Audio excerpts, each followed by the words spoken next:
C'est demain que la sonde Rosetta, arrivée dans les profondeurs du système solaire, va poser son robot sur la comète. Opération totalement inédite et qui pourrait révéler bien des choses sur nos origines. Bonsoir Christophe de Valambra. D'abord, comment va se dérouler cette opération ?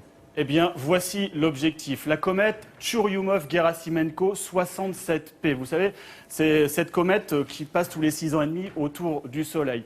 Souvenez-vous, cet été, la sonde Rosetta, que voici avec ses immenses panneaux solaires, a réussi à rejoindre la comète. Ça déjà, David, c'était un exploit qu'elle a dû parcourir 6 milliards de kilomètres pendant 10 ans avant de retrouver la comète. Et ce n'est pas le seul exploit. Parce que regardez, Rosetta, avec elle, a ce petit module Philae. C'est lui, demain, qui va être largué pour se poser sur la comète. Regardez comment ça va se passer. À 9h35 précise, demain matin, Philae sera largué à 20 km de la comète. Il va déployer ses jambes, ses antennes de communication et débuter sa descente. 3,5 km/h, pas plus vite. La priorité est à la précision. Philae vise un site soigneusement sélectionné, ce cratère très précisément le plus plat possible, car si le module se renverse en arrivant, la mission est définitivement fichue. Alors dès qu'il touchera la comète, il enfoncera profondément ses griffes dans le sol pour se stabiliser. Il sera à 16h35, Philae débutera immédiatement sa mission. Photographie panoramique 3D, auscultation au rayon X, forage du sol et analyse de sa composition. Des dizaines de mesures pour livrer dès les prochains jours des informations inestimables sur les comètes. Alors justement, Christophe, quel est l'intérêt d'étudier ces comètes ? Eh bien, ce sont les vestiges de nos origines, David. Elles transportent avec elles la matière de base, la matière primitive de tout notre système solaire. Vous allez voir, avec Franck Parésis, à l'infographie, nous avons reconstitué la création du système solaire. Et regardez, il y a 4 milliards 600 millions d'années environ, il y avait ce nuage à la place qu'occupe actuellement le système solaire. Et puis un jour, donc c'est une nébuleuse, du gaz, des particules. Et puis regardez, elle s'est effondrée sur les mêmes. Elle a généré une énergie immense, donc au centre est né le Soleil, et puis vous voyez partout des particules comme ça ont été répandues. Les premières planètes à agréger ces particules, ce sont les planètes géantes, Jupiter, Saturne, et vous voyez qu'elles créent une séparation dans ce disque. Au centre ont été créées les planètes solides, la Terre, Mars, etc. Mais regardez la périphérie, les matières primitives sont restées intactes, emprisonnées dans de la glace, ce sont les comètes. Alors de temps en temps, il y en a une qui vient vers nous.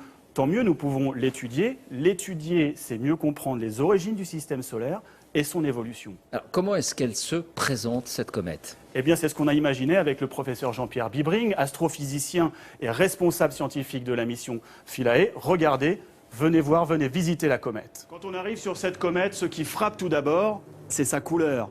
Sur les photos de loin, on la voit plutôt claire. En fait, elle est profondément sombre. Pourtant, elle est composée à 80% de glace.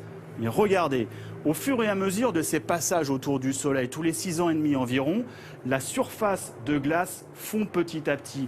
Et les particules emprisonnées à base de carbone, donc très noires, finissent par se concentrer et former une pellicule très sombre. Nous avons créé cette comète en image de synthèse. Dans la réalité, évidemment, je ne pourrais pas survivre plus de quelques secondes ici. D'abord, parce qu'il fait moins 150 degrés à l'ombre. Nous sommes beaucoup plus loin, 3,5 fois plus loin du Soleil que sur Terre. Et puis, il n'y a quasiment aucune atmosphère. Tous ces gaz qui s'échappent de la comète s'éloignent trop rapidement.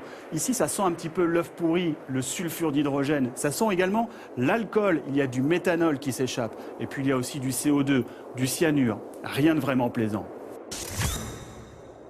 J'aurais d'énormes difficultés à me déplacer sur cette comète, car elle ne génère aucune gravité. Il me faudrait un système comme Philae de griffes pour me maintenir à sa surface. Sinon, à la moindre petite pression, je me retrouverais projeté dans l'espace sans espoir de retour. Regardez, ce bloc de 1000 litres de glace ne pèse ici quasiment rien.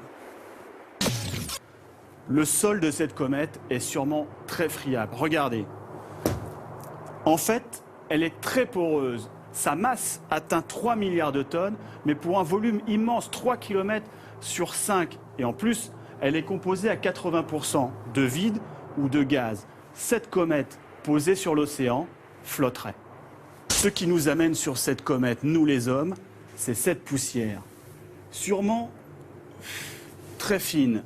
Elle est composée des molécules les plus anciennes de notre système solaire. Probablement pas de vie à proprement parler ici, mais des molécules de carbone complexes, peut-être des acides aminés, les briques qui auraient pu créer les conditions de la vie. Certaines réponses au mystère de nos origines se trouvent ici. Quel voyage et quelle intrépidité. Donc quand on parle des origines, est-ce qu'on parle aussi des origines de la vie sur Terre? Eh bien, pourquoi pas? Si les molécules que l'on retrouve sur cette comète ressemblent aux molécules qui ont fondé la vie sur Terre, alors qu'elles avaient disparu pendant la formation chaotique de la planète, c'est peut-être que les comètes nous les ont rapportées en des temps plus propices à la vie. Si c'est ça, David, ça pose évidemment une vaste question. La question de la vie extraterrestre, est-ce que ces comètes ont pu essaimer ailleurs, c'est bien ça? Exactement. Quand je vous disais que cette mission était fascinante. Merci Christophe.